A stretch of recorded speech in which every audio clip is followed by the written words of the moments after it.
ಎಲ್ಲ ಚಿಕ್ಕಬಳ್ಳಾಪುರ ಜನತೆಗೆ ಎಲ್ಲ ವಿದ್ಯಾರ್ಥಿಗಳಿಗೆ ನಮಸ್ಕಾರ ಸರ್. ಇದು MLA ಪ್ರದೀಪ್ ಈಶ್ವರ್ ಸ್ಕಾಲರ್ಶಿಪ್ ಅಂತ ಲಾಸ್ಟ್ ಇಯರು ನಾನು ಸಪ್ರೇಟ್ ಸ್ಟಾರ್ಟ್ ಮಾಡಿದ್ದೆ.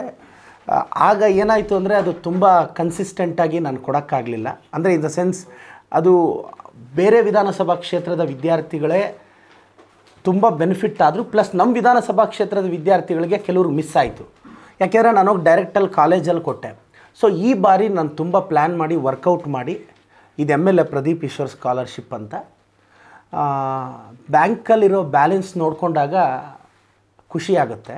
ಆದರೆ ಬಡವ್ರ ಮಕ್ಕಳ ಮುಖದಲ್ಲಿ ಮಂದಹಾಸ ನೋಡಿದಾಗ ಅದಕ್ಕಿಂತ ಹೆಚ್ಚಾಗಿ ಖುಷಿಯಾಗುತ್ತೆ. ಆ ಕಾರಣಕ್ಕೆ ಈ ಪ್ರಯತ್ನ.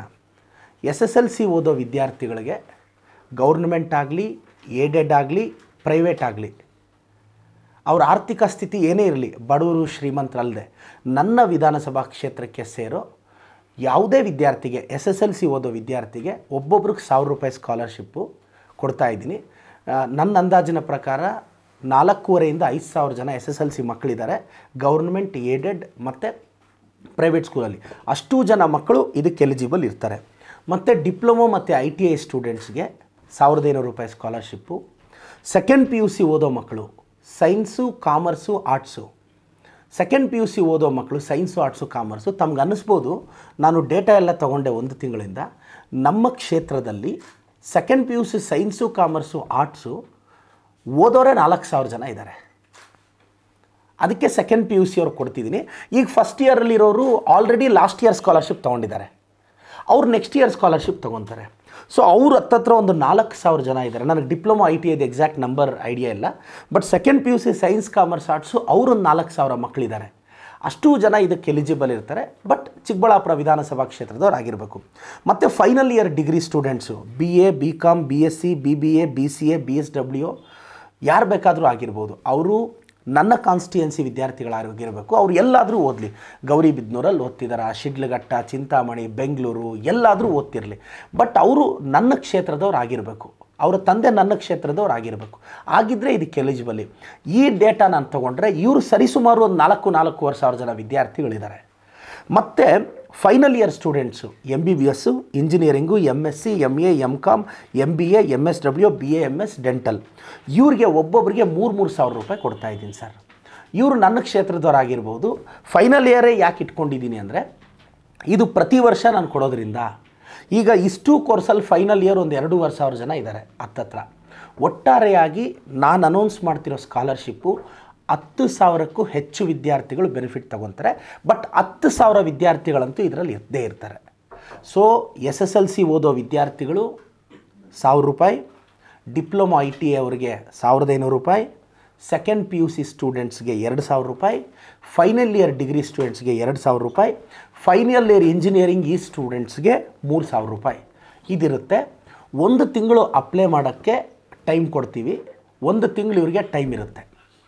ಈ 1 ತಿಂಗಳ ಟೈಮಲ್ಲಿ ಇದು ಅಪ್ಲೈ ಮಾಡಬೇಕು. ಹೆಂಗೆ ಅಪ್ಲೈ ಮಾಡೋದು ಅಂದರೆ ನಾನೀಗ ಇದನ್ನು ಆಲ್ರೆಡಿ ನನ್ನ ವೆಬ್ಸೈಟಲ್ಲಿ ಅಪ್ಲೋಡ್ ಮಾಡಿದ್ದೀನಿ. ಯಾಕೆ ನಾನು ಥ್ರೂ ಡಿಜಿಟಲಿ ಮಾಡ್ತಿದ್ದೀನಿ ಅಂದರೆ ಸರ್, ಈಗ ಜನರಲ್ಲಾಗಿ ಹಳ್ಳಿ ಮಕ್ಕಳು ನಾನೆಲ್ಲೋ ಅರ್ಜಿ ಇಟ್ಟೆ ಅಂದ್ಕೊಳ್ಳಿ, ಅವ್ರು ₹100 ಖರ್ಚು ಮಾಡಿಕೊಂಡು ಟೌನಿಗೆ ಬಂದು ಅರ್ಜಿ ತಗೊಂಡು ಮತ್ತೆ ತುಂಬಿಸಿ ಪಾಪ ಅವ್ರ ಅಪ್ಪ ಅಣ್ಣ ಕೈಯಲ್ಲಿ ಮತ್ತೆ ಅರ್ಜಿ ಕಳಿಸಿ ಇದಕ್ಕೊಂದು ₹100-200 ಖರ್ಚಾಗುತ್ತೆ ಸರ್. ತುಂಬ ಬಡತನದಲ್ಲಿರೋರಿಗೆ ₹100 ಕೂಡ ದೊಡ್ಡದೇ. ಇದು ಅವ್ರಿಗೇನು ಅಂದರೆ ಎಲ್ಲೂ ಅವ್ರಿಗೆ ಸಮಸ್ಯೆ ಆಗಬಾರ್ದು. ಅವರು QR ಕೋಡ್ ಸ್ಕ್ಯಾನ್ ಮಾಡ್ತಾರೆ. ಇದನ್ನು ನಾನು ಎಲ್ಲ ಕಾಲೇಜ್ಗೂ ತಲುಪಿಸ್ತೀನಿ. ಇದನ್ನು 1 ತಿಂಗಳು ಪ್ರತಿ ಮನೆಗೂ ಇದು 60,180 ಮನೆ ಇದೆ ನನ್ನ ಕಾನ್ಸ್ಟಿಟ್ಯುಯೆನ್ಸಿಯಲ್ಲಿ. ಅಷ್ಟು ಮನೆಗೆ ಪಾಂಪ್ಲೆಟ್ ತಲುಪಿಸ್ತೀನಿ, ಕಾಲೇಜುಗಳಲ್ಲಿ ತಲುಪಿಸ್ತೀನಿ, ಸೋಷಿಯಲ್ ಮೀಡಿಯಾದಲ್ಲಿ ಪ್ರಮೋಟ್ ಮಾಡ್ತೀನಿ. ತಮ್ಮ ಸಹಕಾರದಿಂದ TV ಚಾನಲ್ಸ್ ಎಲ್ಲದರಲ್ಲೂ ಪ್ರಮೋಟ್ ಆಗುತ್ತೆ. ಪತ್ರಿಕೆಗಳ ಮುಖಾಂತರ 1 ತಿಂಗಳಲ್ಲಿ ಅಪ್ಲೈ ಮಾಡ್ಬೋದು. ಇದು ನವೆಂಬರ್ 15ವರೆಗೂ ಲಾಸ್ಟ್ ಡೇಟ್ ಇದೆ. ಇದಕ್ಕೆ ಯಾವುದೇ ಜಾತಿ ಸಮುದಾಯದ ಲಿಮಿಟ್ ಇಲ್ಲ. ಯಾರು ಬೇಕಾದರೂ ಅಪ್ಲೈ ಮಾಡ್ಬೋದು. ಪ್ರೈವೇಟ್ ಸ್ಕೂಲವ್ರು ಬೇಕಾದರೂ ಅಪ್ಲೈ ಮಾಡ್ಬೋದು. ನಾನು ಲಾಸ್ಟ್ ಇಯರು ಗೌರ್ಮೆಂಟ್ ಏಡೆಡ್ ಸ್ಕೂಲವ್ರು ಕೊಟ್ಟಿದ್ದೆ. ಈ ಬಾರಿ ಪ್ರೈವೇಟ್ ಸ್ಕೂಲಲ್ಲೂ ಬಡ ಮಕ್ಕಳಿದ್ದಾರೆ, ಏನೋ ಸೇರಿಸಿರ್ತಾರೆ.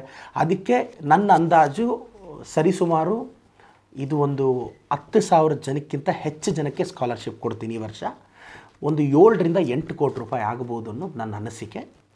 ಒಂದು 5 ಕೋಟಿ ಅಂತೂ ದಾಟುತ್ತೆ. ಬಟ್ ನನಗೆ ಕ್ಲಾರಿಟಿ ಇಲ್ಲ, ಸಂಖ್ಯೆ ವೇರಿ ಆಗ್ಬೋದು. ಲಾಸ್ಟ್ ಟೈಮ್ ಭಾಳಷ್ಟು ಜನ ಕೆಲವರು ಎಲ್ಲ ನಾನು ಬೆಂಗಳೂರಿಗೆ ಕರೆದು ಕೊಟ್ಟೆ, ತಮ್ಮ ಗಮನಕ್ಕೆ ನಾನು ಅದನ್ನು ಪಬ್ಲಿಸಿಟಿ ತೊಗೊಳ್ಳಿಲ್ಲ ಸರ್.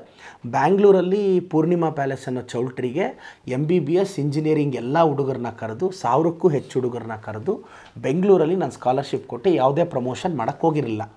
ಬಟ್ ಈ ಸಲ ಆವಾಗ ಏನಾಯಿತು, ಹಣ ನಮಗೆ ಗೊತ್ತಾಗಿರಲಿಲ್ಲ, ಹಣ ನಮಗೆ ಕಮ್ಯುನಿಕೇಷನ್ ಪ್ರಾಬ್ಲಮ್ ಇತ್ತಣ್ಣ ಅಂದರು.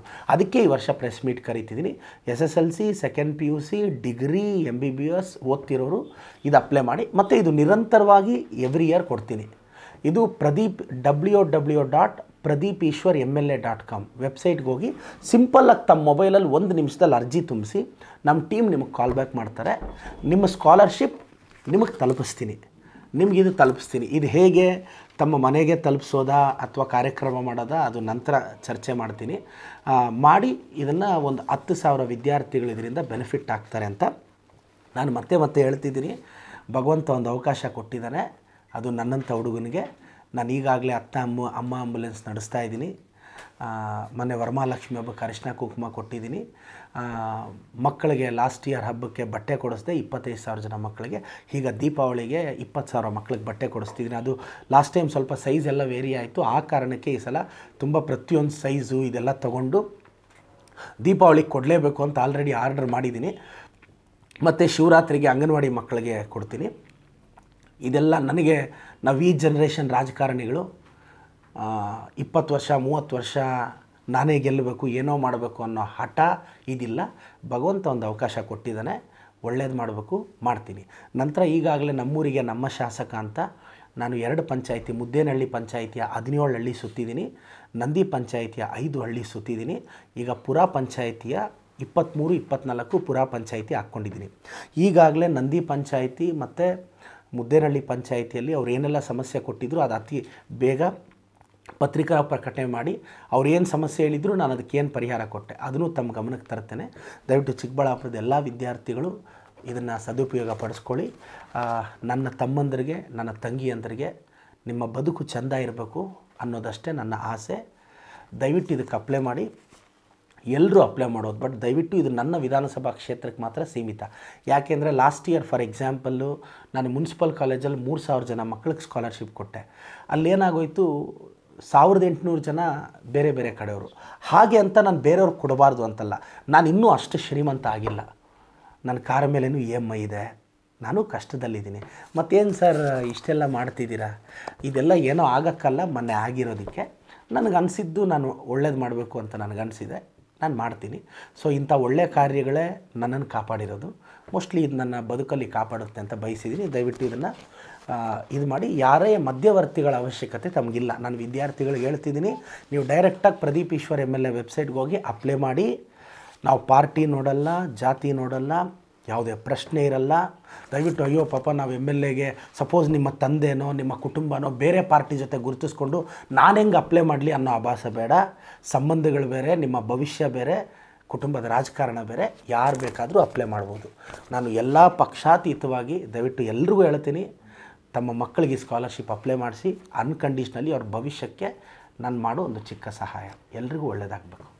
ಯಾವ ಡಾಕ್ಯುಮೆಂಟ್ಸ್ ಇಲ್ಲ ಸರ್? ಇದು ಅವ್ರದ್ದು ಆಧಾರ್ ಕಾರ್ಡು. ಲಾಸ್ಟ್ ಟೈಮ್ ನಾನು MBBS ಇಂಜಿನಿಯರಿಂಗ್ ಹುಡುಗರಿಗೆ ಕೊಟ್ಟೆ ಸರ್. ಇದು ಆಧಾರ್ ಕಾರ್ಡ್ ಒಂದು, ಅವ್ರ ಕಾಲೇಜ್ ID ಇದ್ದರೆ ಒಂದು ಸಾಕು ಸರ್.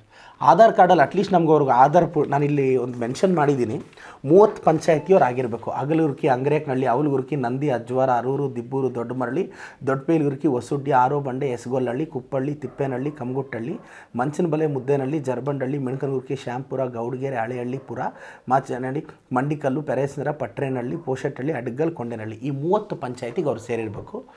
ಅವ್ರ ಆಧಾರ್ ಕಾರ್ಡು, ಸಾಧ್ಯ ಆದರೆ ಅವ್ರ ಮಾರ್ಕ್ಸ್ ಕಾರ್ಡು. ಒಂದು ಸಲ ಅವ್ರು ಅಪ್ಲೈ ಮಾಡಿದ ತಕ್ಷಣ ನನ್ನ ಟೀಮ್ ಫೋನ್ ಮಾಡಿ ಅವ್ರ ಡೀಟೇಲ್ಸ್ ಕಲೆಕ್ಟ್ ಮಾಡುತ್ತೆ. 1 ತಿಂಗಳ ಟೈಮ್ ಇದೆ, ಅಪ್ಲೈ ಮಾಡಿ ಇದ್ರ ಬೆನಿಫಿಟ್ಟು ಪಡ್ಕೊಳ್ಳಿ ಅಂತ ನನ್ನ ಅಭಿಪ್ರಾಯ. ಅಟ್ಲೀಸ್ಟ್ ಅವ್ರಿಗೇನೋ ಇನ್ನೊಂದು 4,500 ಜನ SLC ಮಕ್ಕಳಿದ್ದಾರೆ ಸರ್, ಗೌರ್ಮೆಂಟು ಏಡೆಡ್ ಪ್ರೈವೇಟಲ್ಲಿ. ಅಷ್ಟು ಜನಕ್ಕೆ ಸಿಗಲಿ. ಲಾಸ್ಟ್ ಟೈಮ್ ಏನಾಯಿತು ಅಂದರೆ ನಾನು MLA ಆಗಿ ಗೌರ್ಮೆಂಟ್ ಏಡೆಡ್ ಸ್ಕೂಲ್ಗೆ ಹೋಗ್ಬೋದು ಸರ್, ಪ್ರೈವೇಟ್ ಸ್ಕೂಲ್ಗೆ ಕಾಲೇಜ್ಗೆ ಹೋಗಿ ನಾನು ನೇರಾಗಿ ಹೋಗೋಕ್ಕಾಗಲ್ಲ. ಅದೇ ಈ ಮುಖಾಂತರ ಮಾಡಿದಾಗ ಅವ್ರ ವೆಬ್ಸೈಟಲ್ಲಿ ಅಪ್ಲೈ ಮಾಡ್ತಾರೆ.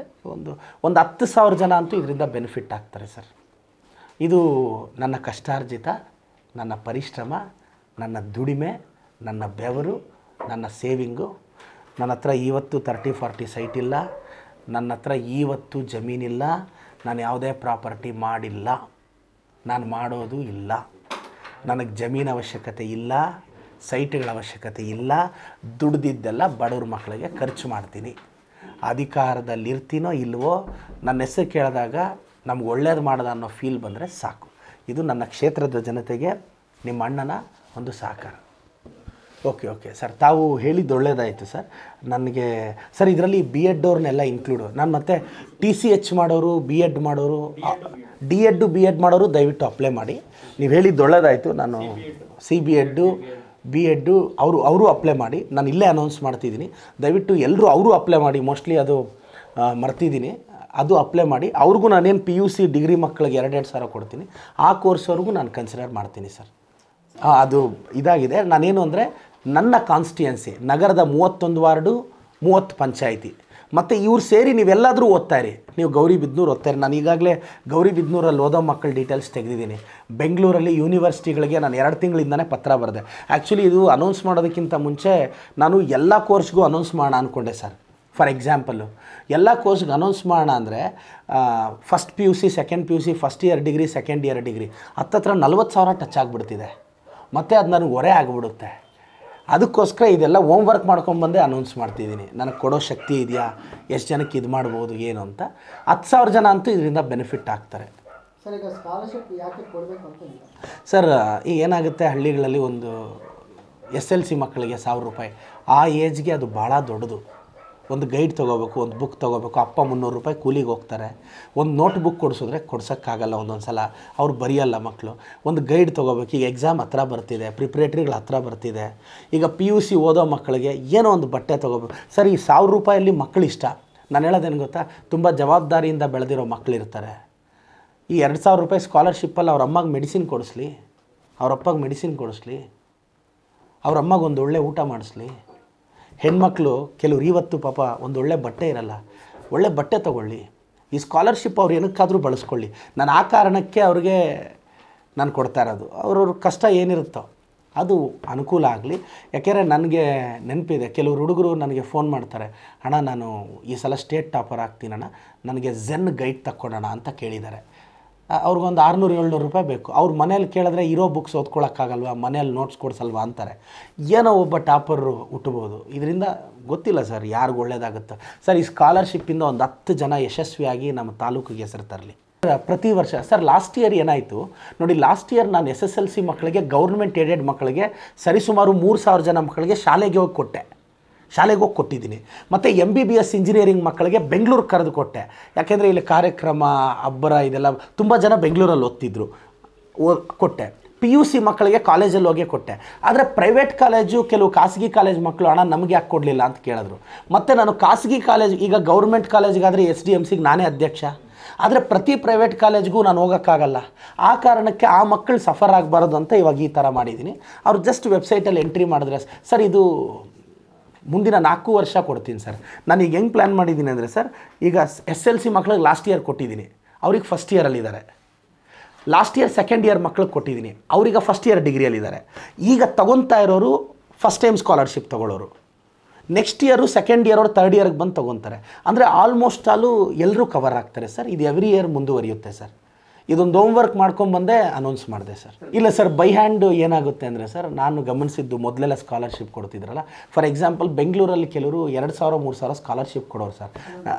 ನಾವೇ ಟೆಕ್ನಿಕಲ್ ಸಮಸ್ಯೆ ಏನಾಯ್ತು ಗೊತ್ತಾ, ಚಾರ್ಜ್ ಇಟ್ಕೊಂಡೋಗಿ ಅರ್ಧ ದಿನ ಕಾದ್ಕೊಂಡು ಅಲ್ಲಿ ಅರ್ಜಿ ಕೊಡೋಕೆ ಅವ್ರು ಇರ್ತಿರಲ್ಲ, ಅವ್ರು ಊಟಗೋ ತಿಂಡಿಗೆ ಹೋಗೋರು, ನಾವು ಅವ್ರಿಗೆ ಕಾದ್ಕೊಂಡು ಆ ಅರ್ಜಿ ತೊಗೊಂಬಂದು ತುಂಬಿಸಿ ಮತ್ತೆ ಇನ್ನೊಂದು ದಿನ ರಜೆ ಹಾಕಿ ಹೋಗಿ ಕೊಟ್ಟು ಇದಕ್ಕೊಂದು 300-400 ರೂಪಾಯಿ ಖರ್ಚು ಮಾಡಿಕೊಂಡು ಮತ್ತು ಆ ಫಂಕ್ಷನ್ಗೆ ಹೋಗೋ ದಿನ ಅಲ್ಲೊಂದು 200-300 ಖರ್ಚು ಮಾಡಿಕೊಂಡು ಹೋಗಿ 3,000-2,000 ಇಸ್ಕೊಂಬರ್ತಿದ್ವಿ. ನಾನು ಹೇಳೋದು ಇಲ್ಲಿ ಅವ್ರಿಗೆ ಹೊರೆ ಆಗಬಾರ್ದು. ಸಿಂಪಲ್ಲಾಗಿ ಮೊಬೈಲಲ್ಲಿ ಭಾಳ, ಈಗ ನೀವು ಬೇಕಾದರೆ QR ಕೋಡ್ ಸ್ಕ್ಯಾನ್ ಮಾಡಿ ಸರ್. ಅರ್ಜಿ ಎಷ್ಟು ಸಿಂಪಲ್ ಅಂದರೆ ನೀವು 1 ನಿಮಿಷದಲ್ಲಿ ತುಂಬಿಸ್ಬೋದು. ಇಲ್ಲ ಸರ್, ಏನು ಇಲ್ಲ ಸರ್, ಈಗ ನಾವು ಅವ್ರ ಆಧಾರ್ ಕಾರ್ಡ್ ಕೇಳ್ತೀವಿ ಸರ್. ಒಂದು ಆಧಾರ್ ಕಾರ್ಡ್ ಕೇಳಿದಾಗ ನಾವು ಅವ್ರದ್ದು ಅವ್ರ ತಂದೆ ತಾಯಿ ಡೀಟೇಲ್ಸ್ ಕೇಳ್ತೀವಿ ಸರ್. ಈಗ ಕೆಲವ್ರು ಏನು ಮಾಡ್ತಾರೆ, ಸ್ಕೂಲು ಕಾಲೇಜಲ್ಲಿ ಓದ್ತಿರ್ತಾರೆ, ಬೇರೆ ಕಡೆಯವರಾಗಿರ್ತಾರೆ.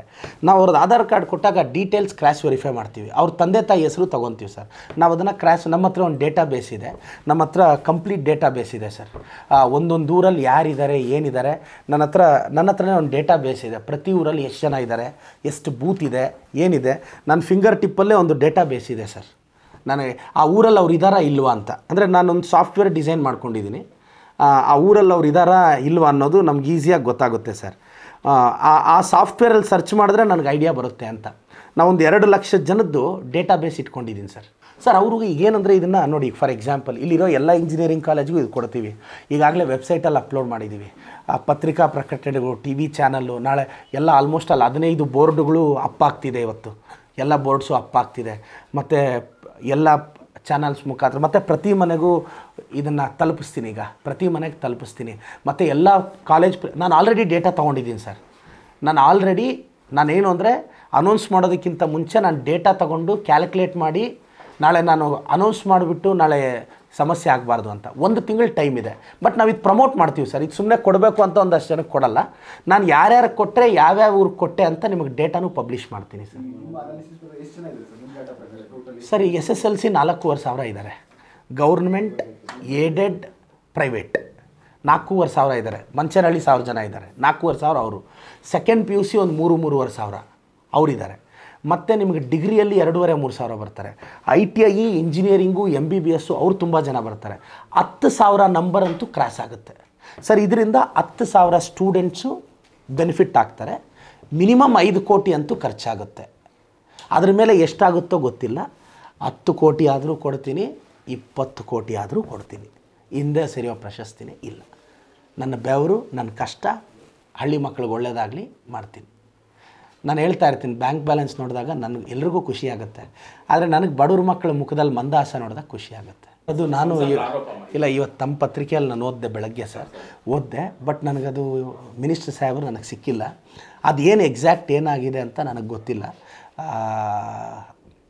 ಅದು ತಿಳ್ಕೊಂಡು ನಾನು ರಿಯಾಕ್ಟ್ ಮಾಡ್ತೀನಿ ಸರ್. ಇವತ್ತು ಮಿನಿಸ್ಟರ್ ಸಾಹೇಬ್ರನ್ನ ಮಾತಾಡ್ತೀನಿ. 3 ಕ್ಷೇತ್ರದಲ್ಲಿ ಕಾಂಗ್ರೆಸ್ ಗೆಲ್ಲುತ್ತೆ. ನಾನು ಚನ್ನಪಟ್ಟಣ, ನಮ್ಮ DK ಸಾಹೇಬರು ಆಶೀರ್ವಾದ, ನಾನು ಚನ್ನಪಟ್ಟಣಕ್ಕೆ ಹೋಗಿ ಚುನಾವಣೆ ಪ್ರಚಾರ ಮಾಡ್ತೀನಿ. ಚನ್ನಪಟ್ಟಣದ ನಮ್ಮ ಅಭ್ಯರ್ಥಿ, ನನ್ನ ಭಾವನೆ, ನಮ್ಮ ಸುರೇಶಣ್ಣ ಗೆಲ್ತಾರೆ ಅಂತ ನಂಬಿಕೆ ಇದೆ. ನಮ್ಮ ಸುರೇಶಣ್ಣ ಗೆಲ್ತಾರೆ, ನಮ್ಮ ಜೊತೆ ವಿಧಾನಸೌಧದಲ್ಲಿ ಕೂರ್ತಾರೆ. ಬಟ್ ಸರ್ ನಮಗೆಲ್ಲ ಆಸೆ ಏನು ಅಂದರೆ ನಮ್ಮ ಸುರೇಶಣ್ಣ ಬರಬೇಕು ಅಂತ. ನಾನೊಂದು ಕಾಂಗ್ರೆಸ್ ಪಕ್ಷದ ಕಾರ್ಯಕರ್ತನಾಗಿ ನಮಗೊಂದು ಆಸೆ ಇರುತ್ತೆ. ಬಟ್ ಪಕ್ಷದ ತೀರ್ಮಾನ ಏನು ಅಂತ ನನಗೆ ಗೊತ್ತಿಲ್ಲ. DK ಸಾಹೇಬರು ನಿಲ್ಬೋದು, ಸುರೇಶಣ್ಣ ನಿಲ್ಬೋದು, ಗೊತ್ತಿಲ್ಲ. ನನ್ನ ವೈಯಕ್ತಿಕ ಆಸೆ ನಮ್ಮ ಸುರೇಶಣ್ಣ ನಿಲ್ಲಬೇಕು. ಅಲ್ಲವ್ರನ್ನ ಗೆಲ್ಲಿಸ್ಕೊಂಡು ವಿಧಾನಸೌಧದಲ್ಲಿ ಅವ್ರು ಬರಬೇಕು. ಅವ್ರ ಮಾರ್ಗದರ್ಶನ ನಮಗೆಲ್ರಿಗೂ, ನಾವೆಲ್ಲ ಫಸ್ಟ್ ಟೈಮ್ MLAಗಳೆಲ್ಲ ಮಾತಾಡ್ಕೊಂಡಾಗ ನಮ್ಮ ಸುರೇಶಣ್ಣನ ನಾವೆಲ್ಲ ಹೋಗಿ ಅಲ್ಲಿ ಎಲ್ಲ ರೀತಿ ಆ ಚನ್ನಪಟ್ಟಣದಲ್ಲಿ ಒಂದಷ್ಟು ಓಡಾಡಿ, ಒಂದಷ್ಟು ಪಂಚಾಯತಿಗಳು ಓಡಾಡಿ, ಮನೆ ಸುತ್ತಿ ನಮ್ಮ ಸುರೇಶಣ್ಣನ ನಮ್ಮದೊಂದು ಅಳಿಲು ಸೇವೆ, ಅವ್ರನ್ನ ವಿಧಾನಸೌಧಕ್ಕೆ ಕರ್ಕೊಂಬರ್ಬೇಕು ಅಂತ. ಇವತ್ತು BJP JDS ಅವ್ರ ಒಳ ಜಗಳ ನೋಡಿ. ಅವರು CP ಯೋಗೇಶ್ವರ್ ಅವ್ರಿಗೆ ಟಿಕೆಟ್ ಕೊಡೋಕ್ಕೆ ಕುಮಾರಸ್ವಾಮಿ ಅವ್ರು ಯಾವುದೇ ಕಾರಣಕ್ಕೆ ಒಪ್ಪಲ್ಲ. ಹೋಗ್ಲಿ, ಕುಮಾರಸ್ವಾಮಿ ಕಡೆ ಅವ್ರ ಅಭ್ಯರ್ಥಿ ಆದರೆ ಯಾರಾಗ್ತಾರೋ ಗೊತ್ತಿಲ್ಲ. ಅನಿತಾ ಮೇಡಮ್ ಅವ್ರು ಆಗ್ಬೋದು ಅಂತಿದ್ದಾರೆ. ಅನಿತಾ ಮೇಡಮ್ ಅವರಾದರೂ ಆಗ್ಬೋದು, ಇಲ್ಲ ನಿಖಿಲ್ ಕುಮಾರಸ್ವಾಮಿ ಅವರಾದರೂ ಆಗ್ಬೋದು. ಅವರಾದಾಗ CP ಯೋಗೇಶ್ವರ್ ಅವ್ರ ಟೀಮು ಖಂಡಿತವೂ ಕೆಲಸ ಮಾಡಲ್ಲ. CP ಯೋಗೇಶ್ವರ್ ಅವರಾದರೆ ಕುಮಾರಸ್ವಾಮಿ ಅವ್ರ ಟೀಮು ಕೆಲಸ ಮಾಡಲ್ಲ. ನನಗೆ ಅವ್ರ ಒಳಜಗಳೂ ನಮಗೆ ಪ್ಲಸ್ ಆಗುತ್ತೆ. ಇದು ನಮಗೆ ಭಾಳ ಪ್ಲಸ್ ಆಗುತ್ತೆ ಅಂತ. ಬಟ್ ನಮ್ಮಲ್ಲಂಥ ಭಿನ್ನಾಭಿಪ್ರಾಯ ಏನೂ ಇಲ್ಲ. ಯಾರು ಕೊಟ್ಟರು ಹೇಳ್ತಾರೆ, ಸುರೇಶಣ್ಣಗೆ ಸಿಗುತ್ತೆ ಅಂತ ನನಗೆ ಭರವಸೆ ಇದೆ. ಅವ್ರಿಗೆ ಸಿಗಬೇಕು ಅಂತ ನಾನು ಬಯಸ್ತೇನೆ ಸರ್.